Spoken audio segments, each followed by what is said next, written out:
do some questions off the Fowler test. Okay. All right. I want you to divide your life into chapters, major segments created by changes or experiences, turning points. Kind of divide your life into chapters, and in terms of the turning points and the way that you would divide it up.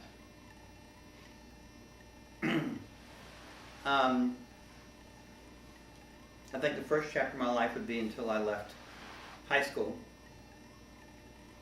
I was born in Cleveland, Ohio in 1953, and we moved to Washington, D.C., St. Louis, Missouri, and then in 1959 to Atlanta, where my father, Bill Schatten, Zecher Tzadik Livracha, blessed memory, started his plastic surgery practice.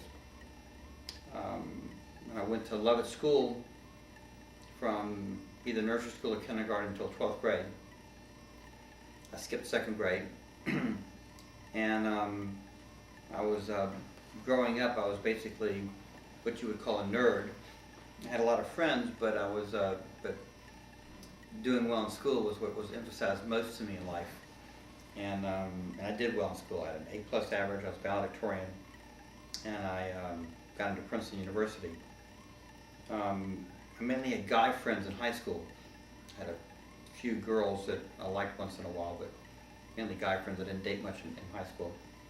And I grew up with two brothers and two sisters, Greg and Kenny, and then Karen and Rona. And we each kind of had, I was close to Greg until he went away to Interlochen Arts Academy in 9th grade. And I had a relationship, not a close relationship, but I had a relationship with Kenny, Karen, and Rona. But I remember most of my high school more being a student and playing piano. My biggest avocation at the time was playing piano. I was actually quite accomplished, and my brother Greg and I played concerts together, recitals together, oftentimes with my father being the second piano. And then Greg went on to become quite a concert pianist, but then he decided to drop out after a while, but he had the potential to become a real concert pianist. And I decided at the end of high school that I was going to being a musician was not a way to make a living, and I was going to do some kind of profession, probably be a doctor. So that's my first chapter of my life. Also went to camp at Interlochen, music camp, for 5 summers in high school. The last year or two with all my siblings, which was a highlight of our lives. We lived in Interlochen for 8 weeks at a time, and we lived and breathed music, which was wonderful. Then my next chapter was at Princeton, which was a fabulous 4 years. Had great roommates, belonged to a charter club, an eating club.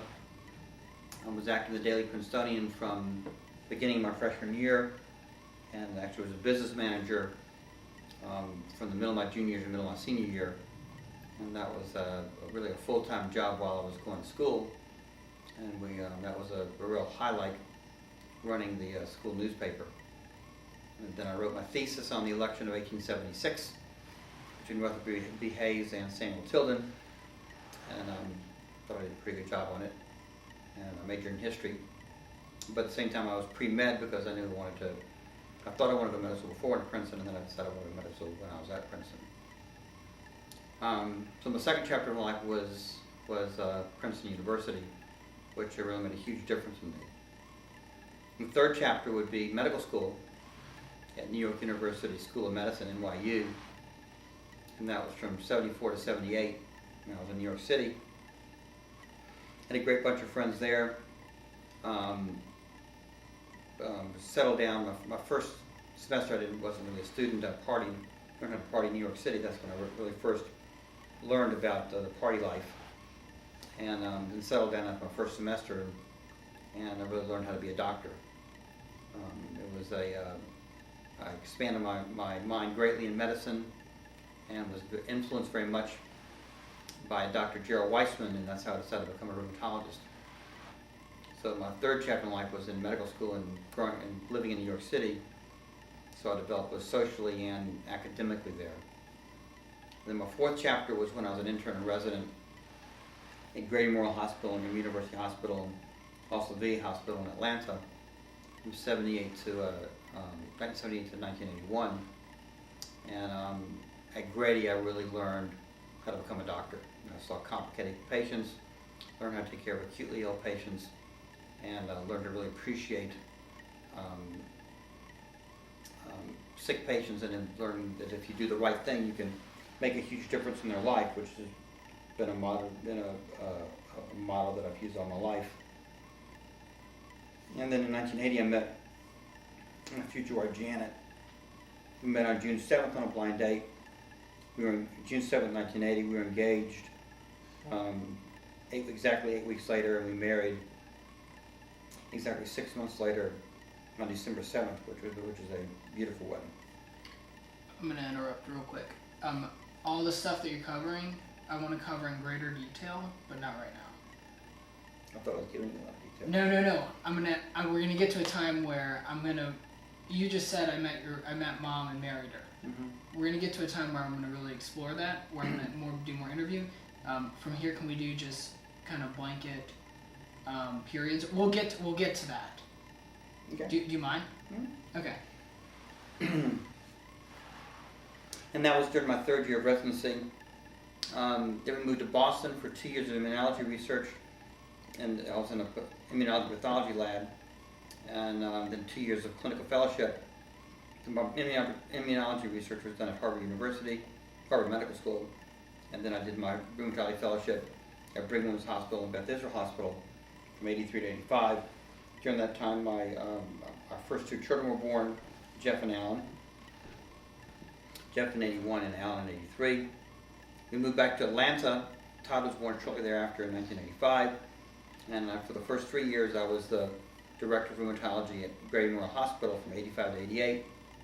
And from 1988 until the present, I was in private practice in different locations in Atlanta, practicing rheumatology. And my emphasis has always been on diseases like lupus and weird diseases and diseases people couldn't figure out. And I learned to specialize in the sick patient, techniques I learned when I was at Grady. And throughout my life, I've really been able to, thankfully, make a lot of sick people well, which has been my goal in life, and I've been able to do that. I've also been very actively involved in the Jewish community ever since I was on the board of the Epstein School, I guess in the late 80s, probably late 80s. And was active at the Epstein School to begin with, and became very active at Havath Synagogue. Then I was active in Federation, head of the Doctors Division for 3 years, and I got active at a synagogue as an officer, and then I was president from 2002 to 2004, which were a very rewarding 2 years, but a very long 2 years. It took much time because we were between rabbis. And I think I left the place a better place than when it started. And then starting about 4 or 5 years being active in Chabad Bet Tefillah, which has been very spiritually rewarding. And throughout all this, I've done fundraisers and for Israel and for different groups and for the especially a synagogue. And it's really become a passion of mine to raise money for Jewish causes, and I've actually become pretty good at it. We adopted Michael when he was born in 1990. We've been blessed with 4 boys, Jeff, Alan, Todd, and Michael. We've watched them grow and become young men. Jeff has become a real scholar and a world traveler, and really is becoming a fun young person. Teaches at Weber High School now. We're going to second year. Philosophy, psychology, some type of creative writing and Judaic studies. And again, he's become a scholar, and we're very proud of him. Alan and Todd have Fragile X syndrome, and they are the nicest, kindest human beings alive. We've had challenges with them, but they've done as well, better than anybody could expect. Alan is the mayor of Kroger, and Todd was looking for a job for him. And Michael's our youngest. He's 17. He has the most winning personality of anyone I've met. And he's a challenge because he challenges us and he challenges life. And he questions life, but he's with continued good role models. Michael should be a tremendous success in life when he realizes that he has potential to be the most successful person in the world, and hopefully he'll use his talents for the good and be a real success. Then I'm actually going to cut you off real quick. These are all things I want to revisit. I want to get to the next question. Do you mind? I'm done. Okay. All right. Thinking and Is that okay? That was great, Dan. It was a very good overview. These I intend for these to be explored in great. I mean, we wanted that as an overview. I'm going to revisit a lot of those, and we're going to explore them in greater depth, trying to get to some of the meat of it. All right. Thinking of yourself at present, what gives your life meaning? What makes life worth living for you? That's going to be tough to answer just because I'm emotional.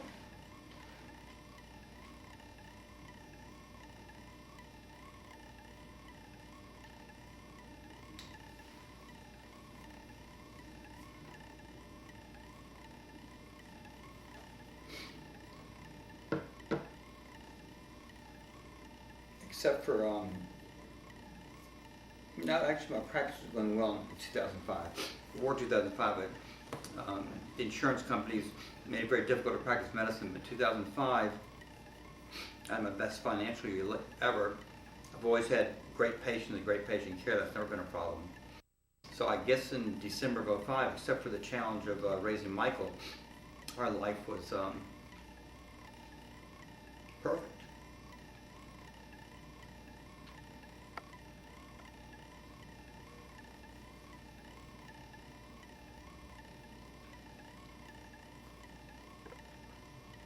In fact,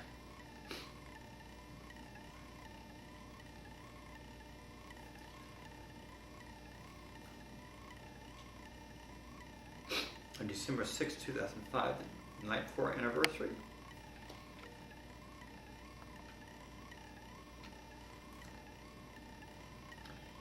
Jan and I went out to dinner to celebrate our anniversary on December 7th. And we were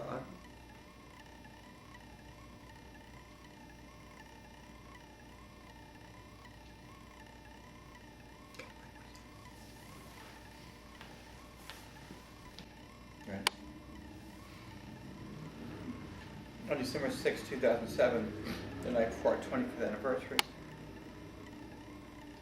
Jan and I went out to eat one of our favorite restaurants, Kaima, and we decided to list our 25 greatest blessings because we felt so blessed.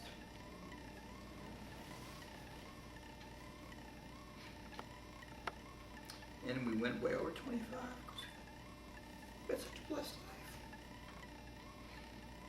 And then Saturday morning, December 10th, we had an Ufruf.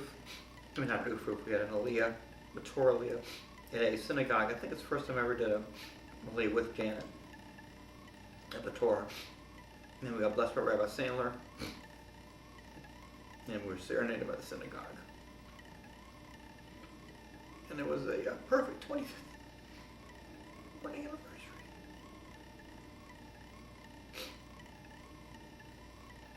And then at night, we went to a bar mitzvah party.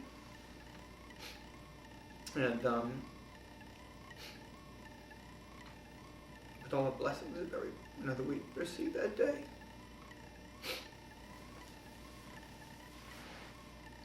And while I was dancing the Kazachka, which is either Polish or Russian dance square, which I was known for 25 years, I would always dance hand on hand, wrist on wrist with the bar mitzvah boy's father, or the groom, or whoever was being honored. And I was dancing with the bar mitzvah boy's father, and I got dizzy. And that's when I usually stop, but this time I got dizzy and wobbly. And I thought something was very unusual. And I started to walk outside, Fortunately, we made it outside, but I passed out and went into cardiac arrest. Very fortunate for me, Alan Pixel, my best friend, was following me, and he saw me after I got on the floor quickly, and he and two of the doctors, Marshall Levine and Marvin Tark, were working on me within a minute or two, and within a minute or two I was revived with no neurological deficits. I went to Piedmont Hospital.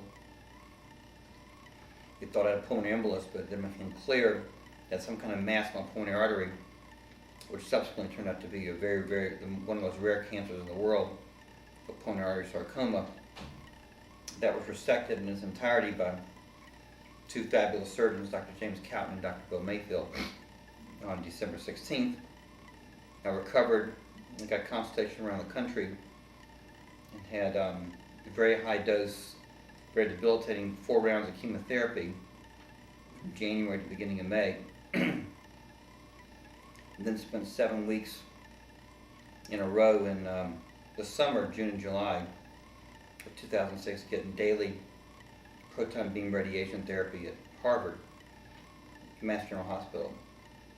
But by January of 2007, I was back full time and ran a concert fundraiser at Havathahim Synagogue in February. Memorium in February was normal, and we really thought this cancer was behind us. On routine testing at the end of May, beginning of June, it showed that a small recurrence of the cancer had come back. And we were scheduled for surgery. I was scheduled for surgery July 9th. At surgery, they did an echo right before, and they found the cancer was more extensive.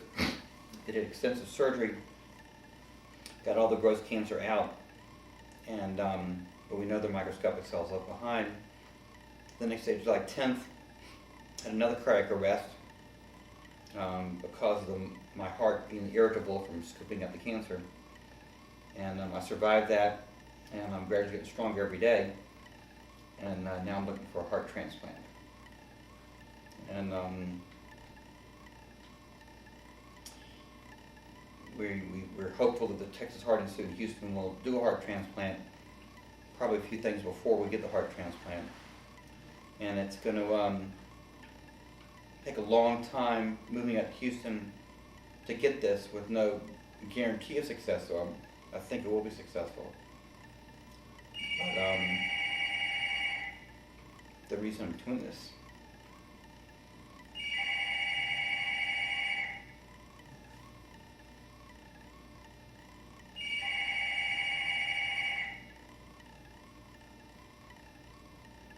because it's a long and trying procedure, but for me it'd be very hard on my family.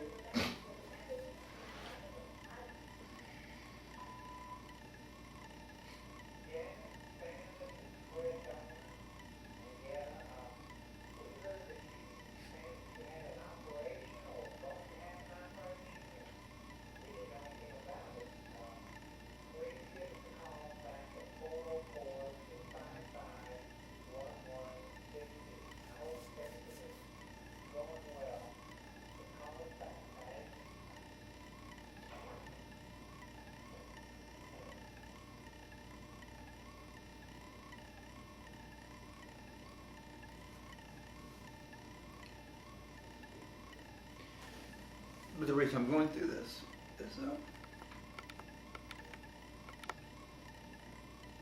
going to live for my wife, Janet, for our 4 beautiful boys. I'm going to be around Janet. And then my guys grow up, families. And that's the reason why I'm going.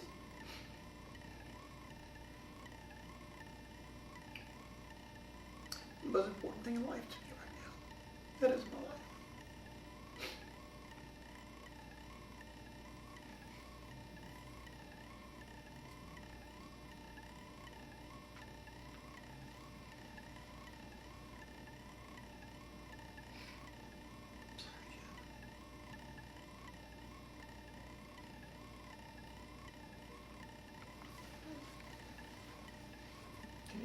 All right, Dad.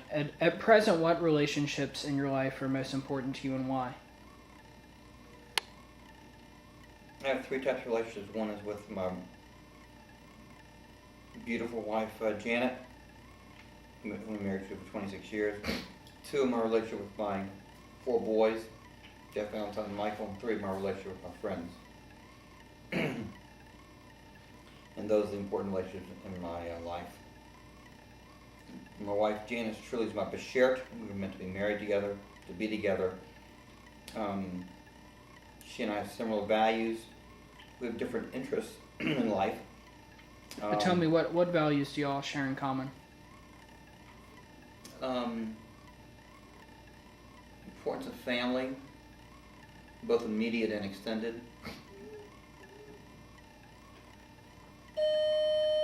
You're telling us about how your values are similar to Mom's. We believe in the importance of family, both immediate and extended. The importance of Judaism as both a religion and as a way of keeping the family together and as a culture. The value of love, the value of appreciating our blessings in life and appreciating life. The wonder of laughter, of joy, the importance of the community. I'm a little more community active than Janet is. Actually, I'm a lot more than she is, and she's more does the home body stuff, the home body love and nurturing that our boys need. And our interests though are a little bit different. She's really interested in exercise and nutrition. Loves to read all kinds of books. I'm have an interest in community and Judaism of all aspects, and I read more newspapers and magazines. I like to read a good book, but it's rare that I really get to unless it's on vacation. And tell me, how are your values different? Our values aren't different. Our interests are different. Okay. Our values are the same. And how has your relationship changed over the years? I think we've grown to love each other even more. And especially since I've been sick since July 9th, Jan's been an incredible caregiver. Loving, devoted, very selfless. And I wouldn't be here if it weren't for Janet, health-wise. I mean, my health would not be as good if it weren't for Janet. My mental health wouldn't be as good if it weren't for Janet. So our souls are very closely intertwined, and we've grown together both in times of goodness and in times of adversity. Tell me, all right, so I think, like, I look around and it seems most people have functional marriages at best. How does one make a successful marriage? You have to marry the right person and be willing to grow together with them and recognize that they're not the same as you. You weren't born with the same parents. So there are differences that you have, and you have to respect and honor the differences. And one thing I said, I'm interested in sports, and Janet could care less about sports. And she respects my interest in sports. It's not an overwhelming thing, but it's something I have a lot in common with our two middle children, Alan and Todd, and she respects that. I respect her desire to exercise 6-7 days a week and to go with her girlfriends 2 or 3 times a month, and we respect each other's different interests, but our values again are the same. So I think as long as your values are the same and you respect each other's differences, then your marriage can grow year to year, not just be a functional marriage. Also, you have to look at your children, and again, we're blessed with 4 wonderful sons, and respect their differences. And even though we disagree on some of the details of how to raise them, in general, we agree on the overall guideline of advice we give them and directives we give them, and then we 100% agree on the love we give them and the respect we give them.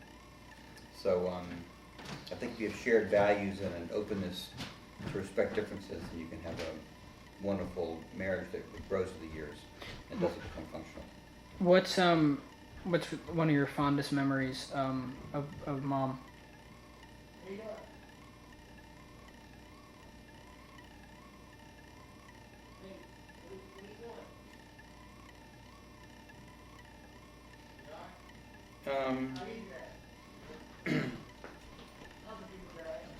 Todd, shh. Todd, we're interviewing. Can you be quiet? Thanks.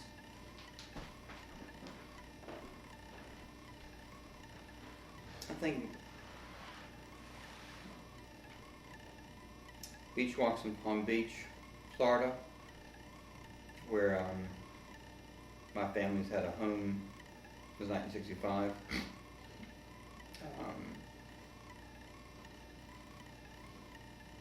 I think being with our 4 boys, either on vacation in Boston in 1995 or at the Shabbat table or just enjoying them at different things that they do, and just quiet moments that we have together.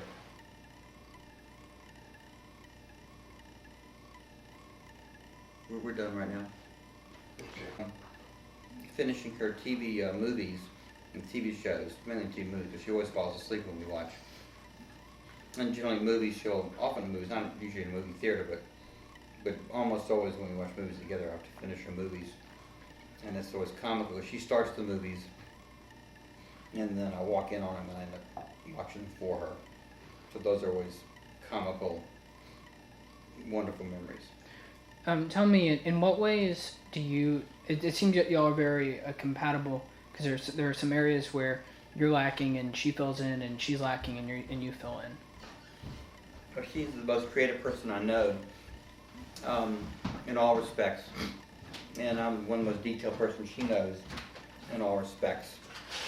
I'm much more obsessive compulsive. Well, she's not obsessive. I'm obsessive compulsive, and I'm a detailed person, and she's the creative person. So whether it's in taking care of the house or what she does, or paying bills, which I do, or figuring out details, which I do, figuring out the overall plans for things, which she does, we're very compatible, and we know what our strengths and our weaknesses are. We have Torah study together. One of the best things I've done in life is we've had an Atlanta Torah study group that's met every Thursday night, except for their holidays, or now past few years we take breaks during the summer. We've been doing that since January 1990. She's the creative person, I'm the detailed person, and between the two of us, we can really help fill out a Torah study. So her creative mind, being able to see the big picture, is just so admirable. And I have a very detailed mind with an attention to dates and details and chronological order of things and where things fit in history. I think she admires that of mine. I know she does.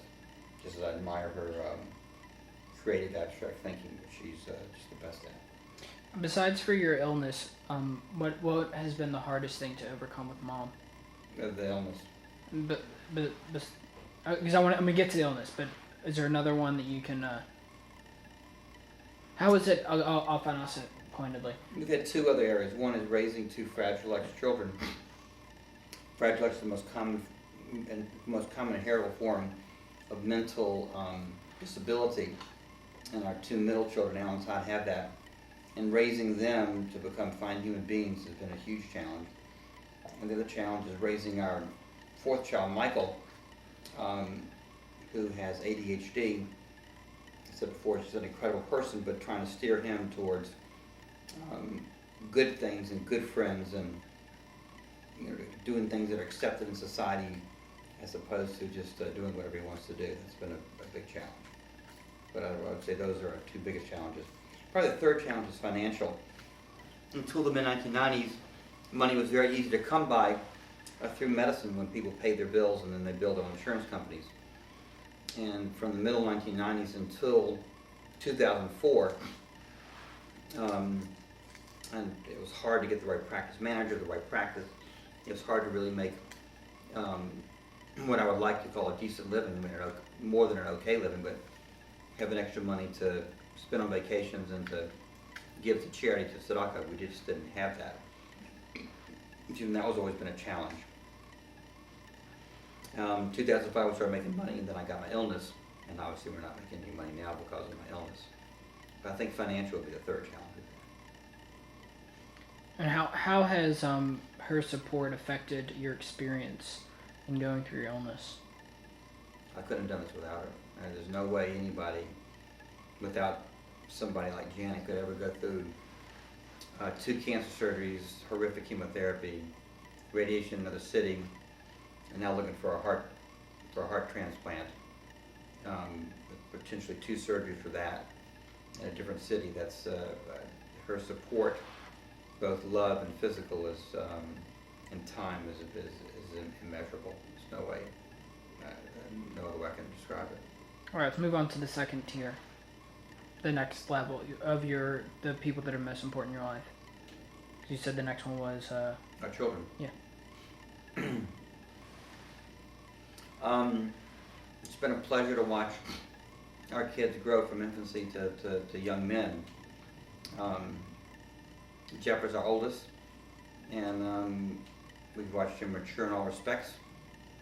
He used to be a basketball star, and some fond memories are Yeshiva High School, now called Yeshiva Atlanta. He played basketball on Saturday nights. Those are very fond memories, especially when he was his freshman year, which I think was probably the most exciting year. But all 4 years, those were exciting times. And then he tore his ACL in his, which knee, left knee, right knee? right. Right knee. And then he put the same effort into he did into basketball to become really an accomplished guitar player. So he realized because of his ACL and because of his height, which is 5'4", he would never be a basketball star. He put all the energy and became quite an accomplished musician as a guitar player. So that was very exciting to watch. Tell me about your relationship with me. I've been very fortunate to have a close relationship with Jeff. I like to think that we can talk about anything, and my regret is we didn't do more travel together, both because of probably more financial than anything else. But it's we've grown together. As he's become an intellect, we can talk on any subject.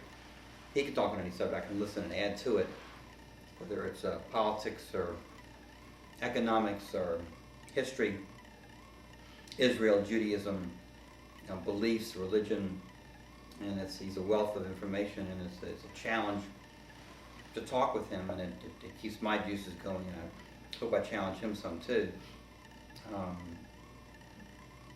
But it's been a real pleasure to watch one of your children grow to be as fine a person as he is. And even though he doesn't like sports, we have fond memories of going to football games and baseball games with him. Growing up, I look forward to going to a professional basketball game with him when I get better. And the one-on-one time we have together, which is sporadic, but when we do have it, it's wonderful. And just to watch him from a distance when he's in intense conversations with people is really it's very rewarding. So I say our relationship is close, and it's also very satisfying to watch, be able to be a participant in him growing to become such a fine human being and a true intellect. I don't know about sporadic. What? We get to spend time together. We do, but it's not as much as I want to. But that's me. It's not you or me. It's just don't want me to be honest. No. I think we do. I would always like to spend more time, but yeah. But since I moved back. Yeah, I mean that's this year we spend more time. Yeah. Oh well, yeah. All right. Tell me about Alan. I've always enjoyed. Also, just moved back to Atlanta.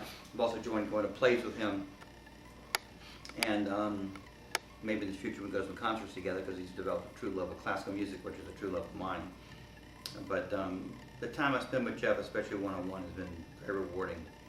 I hope for him, but I know it certainly has for me.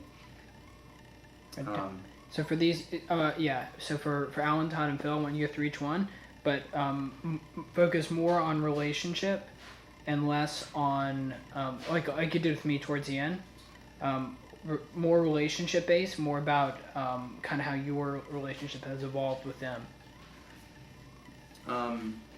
Alan has Fragile X. We discovered that when he was about 3 or 4 years old.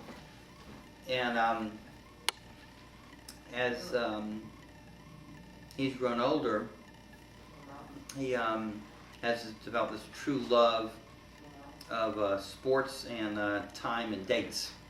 So my relationship with Alan is based on sports and time and dates, and he's really developed a personality in the past, let's say, 5 years. You can kid him and he can laugh, and Jeff and Michael are experts at that.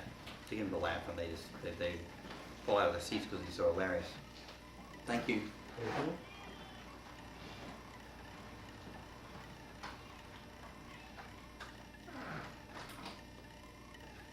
He likes to talk a lot, and we talk a lot. We spend time together.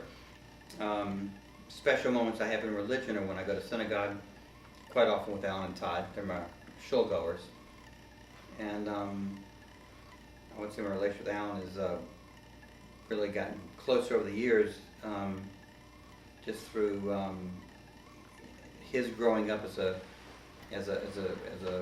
young adult, and his job at Kroger, where he's a bag boy and takes care of grocery carts. We call him the mayor of Kroger. For the past 2 years, that's really given him a sense of self-worth. So that's my relationship with Alan. When you first found out that when you figured out that the problem was Fragile X and it was a genetic disorder, what were your biggest fears and what were your top goals? We didn't have any goals. We didn't know enough about it and what they could accomplish, whether they could go get. We realized they couldn't go to college, or whether they could get through high school or not. So it was more it was more of the unknown that we had. But it was we weren't quite sure that Todd had it. I had an inkling. We knew that Alan had something that was the matter with him. And but it was the initial thing was that they just weren't going to be normal like Jeff. So that was but we quickly got over that and realized that they had their own self-worth. They're fabulous souls, fabulous human beings, and we've embraced that. Todd's my number 3 son. He also has Fragile X, and he's more quiet. He was afflicted with Crohn's disease, and he was 9 years old. He's now 21, and thankfully he was intermittently active, became very active last year, and for the past 9 months he's become inactive, and he's really blossomed as a person. He's gained 40 pounds, but also the quiet Todd has become a little more outgoing. He still tends not to be as social as Alan, but you can engage him in conversation now. He loves sports also like Alan, and you can tease him about the same topics over and over and over again, and he always finds it funny. Like what? Like about how big he was and how cute he was when he was a little kid, about him being fired. So you can tell him that that you're not allowed to go outside to play today, and he'll say, "No, Dad, stop! You're teasing me." But you can always tease Todd, and that's always good for a laugh, and that's part of our relationship. But I think because of his Crohn's being inactive, thank God, he's really starting to blossom out. Our goal now, he graduated high school in May, our goal now is to find him a job. He also is a shul goer. He likes religion. He and I both like the ritual religion, and it's very it's very heartwarming to see them wish everybody Shabbat Shalom in synagogue, both at AA and at Tefillah, and people really coming over to them, sometimes coming to them and not even coming to me, because everybody knows Alan Todd and loves Alan Todd. So it's nice to see them being accepted as part of as a community, as regular people, and not as kids with Fragile X. How is their awareness of your illness? They know that I'm looking for a heart, but I'm not sure they know what that really means. They know that I've been sick and I'm staying home now, but I don't think that I was in the hospital for 16 days in July, but I don't think they really understand. They do not understand the seriousness of it. And finally, Michael. Michael was adopted in June 1990, and from the beginning he's been a fighter. He always needs to have the last word, and it's a Jan and I always talk about, it's a good thing we had 3 other children to raise before he had Michael to raise, because he's been the toughest. But he is a funny kid, a witty kid, has an opinion on everything. He and Jeff recently came back from Israel, where he argues politics with Palestinians and talks to Israelis, and he can learning how to be a good debater like his older brother Jeff. And he's a very popular person, both with boys and girls.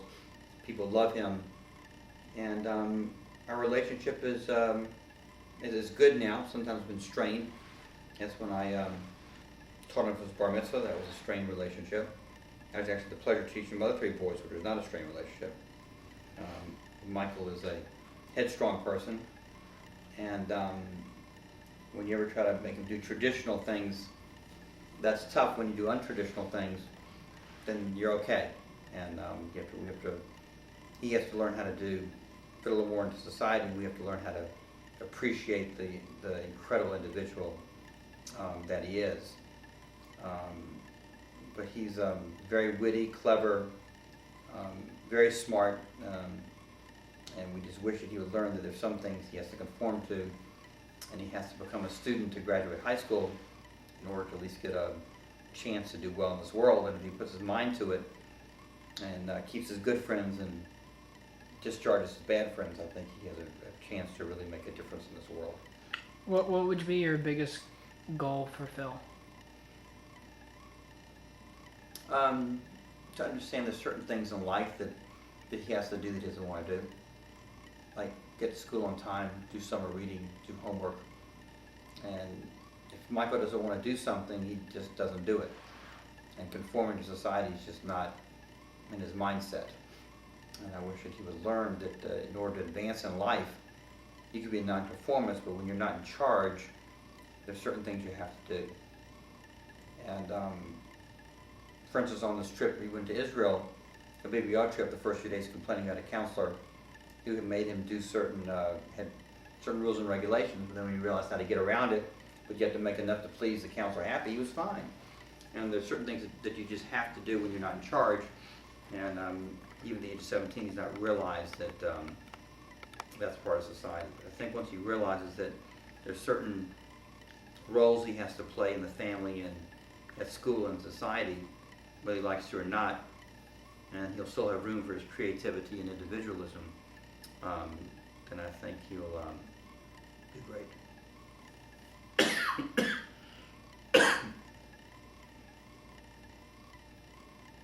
Your next group. You said you had mom, the kids. I'm blessed with many friends. My best friend is out in Excel. A whole layer of friends after that. I'm close with my brothers-in-law, and I'm very blessed. Let's pause at friends. What is important about friendship, and how does that affect your life? I like being with people. I have some friends who are girls. Most of my close friends are guys, and being with them, laughing with them. Actually, I think sometimes without my knowing it, really helping them on their life journey. I've made a difference in many people's lives, and they become my friends after I've done that. One of the best things I did, I taught a Torah study class for 4 years during Shabbat morning services, a synagogue in the late 90s and early 2000s. And from that, I've got people really interested in Judaism, active in Judaism, and most of them have become very good friends of mine. And I have an ability to take people, especially people who are in life crises and divorces, or singles, and just talking with them in a nice way, and then they end up becoming my friends. So I treasure my friends. One of my happiest moments is when we have weekly Shabbat dinners. Not always weekly. We always have Shabbat dinner, but not always big ones. But We have our Shabbat dinners that are large with friends and family. I treasure those moments, and so I have a big influence on their lives, and they in turn enrich my lives. And whether it's in tragedy, like when I've been sick, they've been all around, or when it's in good times, which is most of the time when I'm with them, our lives are mutually enriched. I always thought it was funny that you had so many of these, for years, these single women that flocked to you for Shabbat dinner. Back in the 80s and 90s, there were single women at Shabbat table, and fortunately a lot of them got married. We've had at least 7 marriages, not that we set up directly, but we like to think because we got them, some women, mainly women, a few men, but we got them back on their feet socially and feeling good about themselves through our Shabbat table, Jan and I, that they got enough self-confidence to get married, and all to Jewish partners. And some of these single women come back in our lives once in a while. But in the past, I'd say 5 or 6 years, it's been mainly a few women, but more guys that I've, mainly from my Torah study class, I think, that I've really become friends with. Now, I noticed, I don't know if it's deliberate, but you didn't mention the older generation, both grandparents, Papa and Grandma Betty, or Grandbarb. No, they're... On your... Or you include them kind of in the friend... Well, what was the original question was people who were... Most influential, or most important. Well, my mother and my in-laws, Betty and Lena, are very important in my lives, and influential in more of a different generation. I mean, they're influential in different ways. I didn't neglect them. It's just that as far as my immediate sphere, these were. But I would add a fourth one because I seek their advice all the time, or they'll give me advice even if I don't ask for it. Yeah. And they give me financial support, which is always important. And they certainly give me more love than I deserve, both my mother and Betty and Leon. So I give them. I should list them, but I was thinking them more as a patriarchal, matriarchal role as opposed to friends. All right, I'd like to turn to the future of Judaism, and what does it mean to you to be Jewish? We'll start with that. What does it mean to you to be a Jew? Well, I'm an American Jew, not a Jewish American. I'm a very proud Jew, and I think that the future of Judaism really is you have to have some ritual. And I try to impart this to my children, and I hope they understand whether the belief in God is important, but if you don't pass on ritual to your children, you're not going to have Judaism. You can have the most wonderful humanistic views on life and give to causes, but unless there's a ritual, and the ritual that I treasure the most and most important is a weekly Shabbat meal with lighting candles and having Kiddush and Santa Motzi. We also add a Devar Torah and Birkat Hamazon. But unless you do that every week and pass on children, Judaism will die. You can love Judaism, you can study Judaism, you can have historical Judaism, you can go to service of Rosh Hashanah Yom Kippur, but unless you have some kind of ritual in your life, it's not going to be passed on. And I don't know if I've been successful in passing on to my children, but I've tried my very best. And I think what the modern movements don't emphasize enough is that it's not how you feel, but it's what you do. And Judaism is a religion of action, of deed, and not just of giving tzedakah, which is very important, but doing it in a Jewish way. And unfortunately, since the modern movements, conservative reform, don't really realize the importance of ritual, I think they're going to die out. I think they're going to emerge first, and they're going to die out. And I think especially with Chabad that we're very involved with, just because they bring spirituality to Judaism.